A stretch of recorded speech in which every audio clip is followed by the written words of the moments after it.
पहले आप ये वीडियो देखिए। इस वीडियो को देखकर काफी हिंदुओं का सेंटीमेंट हर्ट होगा।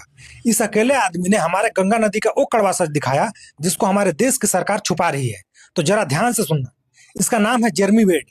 ये बायोलॉजिस्ट है। डिफरेंट कंट्री में जाकर सी क्रिएचर को एक्सप्लोर करता है। तो रिसेंटली इंडिया आया। जब इसने गंगा नदी का वाटर क्वालिटी टेस्ट किया तो उसमें फिक्कल कोलिफॉर्म बैक्टीरिया मिले। मतलब गंगा नदी में ह्यूमन वेस्ट है, यानी सीधी भाषा में बोले तो पॉटी है। सबसे जरूरी बात, पीने वाले पानी में फिक्कल कोलिफॉर्म बैक्टीरिया का लेवल 0 होना चाहिए, और अगर तुम उसी पानी में नहाना चाहते हो तो अंडर 500 होना चाहिए। बट गंगा नदी, जिसे हम माँ बोलते हैं, उसमें वही लेवल है 82,000।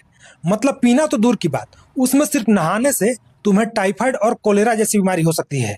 और जब जेरमी वेड ने अपने रिमोट कंट्रोल सबमरीन गंगा के अंदर भेजी तो देखा कि प्लास्टिक वेस्ट भरा पड़ा है, और कुछ ही मिनटों में उसके सबमरीन का फैन उसी कूड़े में पड़े एक फिशिंग नेट में फंस गया।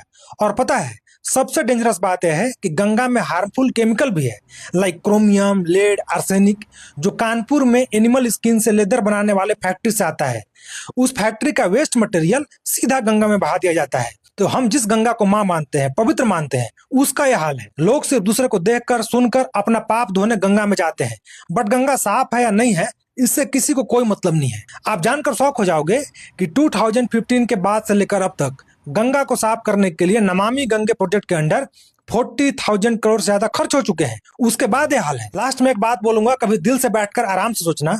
भारत में हम नदियों को माँ बोलकर उनकी पूजा करते हैं, फिर उन्हीं नदियों में सारा कचरा और गंदगी फेंकते हैं। लेकिन दूसरे देशों में, जहाँ नदी को सिर्फ नदी माना जाता है, वहां की नदियां कितनी साफ होती हैं। तो कम से कम इतना देखने के बाद इंडियंस को और इंडिया की सरकार को शर्म तो जरूर आनी चाहिए।